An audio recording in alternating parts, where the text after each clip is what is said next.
You're dressed in gold, draped in silks.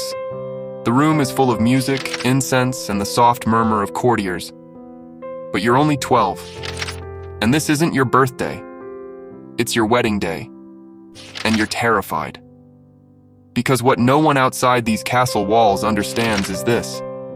Being born a princess in the medieval world wasn't a dream. It was a cage.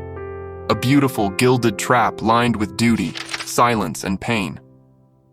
If you want the kind of history your textbooks skipped, raw, uncomfortable, and real, then hit that subscribe button and drop a comment telling us where you're watching from. Let's begin.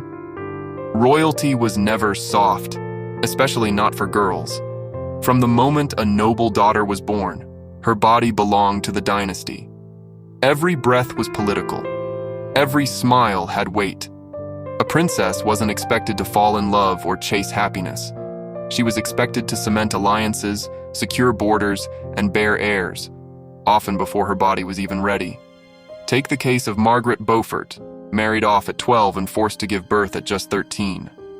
The labor was so brutal it nearly killed her. She never had another child. Her one son, future King Henry VII, was the price she paid in full. But the physical pain was just the start. Many princesses were raised in near total isolation, removed from their mothers and surrounded by attendants who were strangers, not family. Their bodies were monitored, diets controlled, movements tracked. Puberty wasn't a transition, it was a countdown. The moment a princess bled, the real negotiations began. And the grooming wasn't subtle. Paintings were commissioned to emphasize beauty. Dowries were discussed like military budgets. Virginity wasn't just prized, it was audited. Some brides were examined before marriage, a physical inspection by court midwives to prove chastity. In public, these girls were celebrated. In private, they were dissected. And this wasn't rare, this was expected.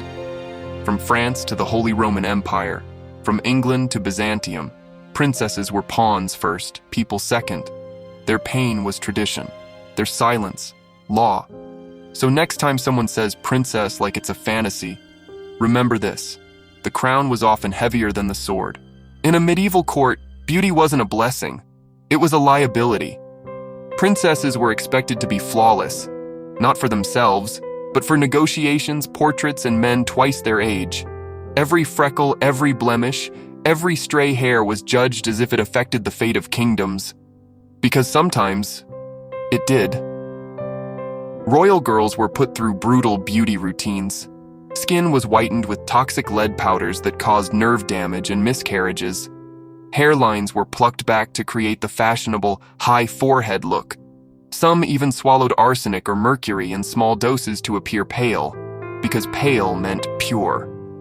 The torture didn't stop at cosmetics.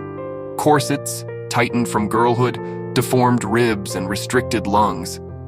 Heels and posture braces were used to force the spine straight, and all this just to sit still for hours during royal banquets or portraits. Decorative, silent, enduring.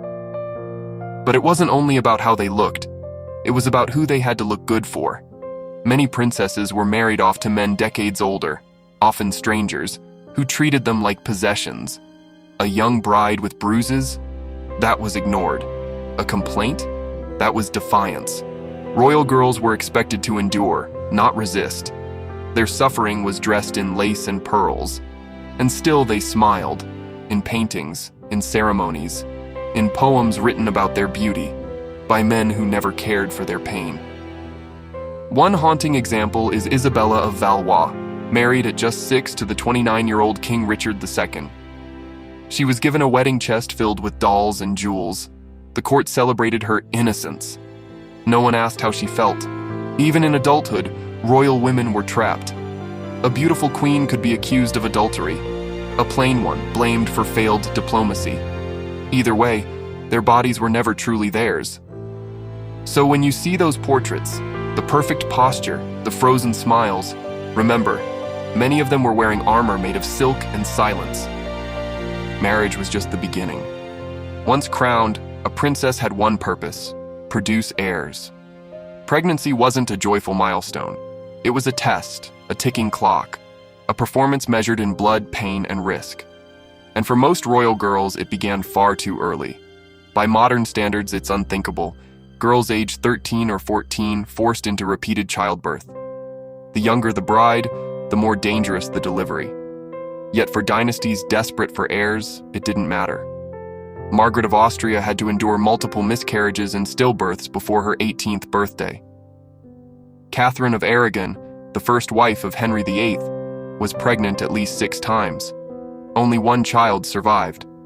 The rest were buried with no fanfare, while the blame always fell on her. Doctors were useless. Midwives relied on herbal remedies and blind hope. No anesthesia, no antibiotics. Sometimes leeches were applied to balance the humors. Women were told to bite on leather or wood during contractions. Screaming was considered undignified. If the child died, you were cursed. If you died, you were forgotten. And if you survived, you were expected to get pregnant again within weeks. The pain didn't end in labor. It lived on in the body. Torn muscles, damaged spines, incontinence, and infections were common. Many royal women walked with pain for the rest of their lives. But the public only saw the cradle, the prince or princess swaddled in gold. No one saw the scars beneath the velvet. And if you couldn't bear children, your worth disappeared overnight.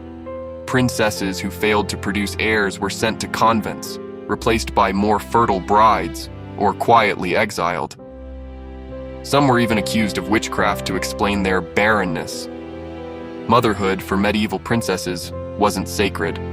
It was a blood pact they never agreed to. You've survived girlhood, grooming, forced beauty, and childbirth. But now, you're queen. Surely it gets better?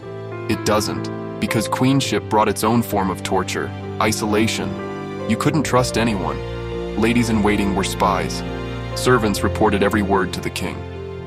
Your children were raised by tutors, not by you. Your meals were inspected for poison. Your letters read before delivery. You were never alone, and always lonely.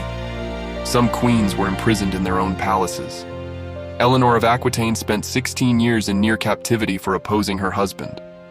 Anne Boleyn was watched every moment leading up to her execution, her every word weaponized against her. And even if you behaved, the court was still dangerous.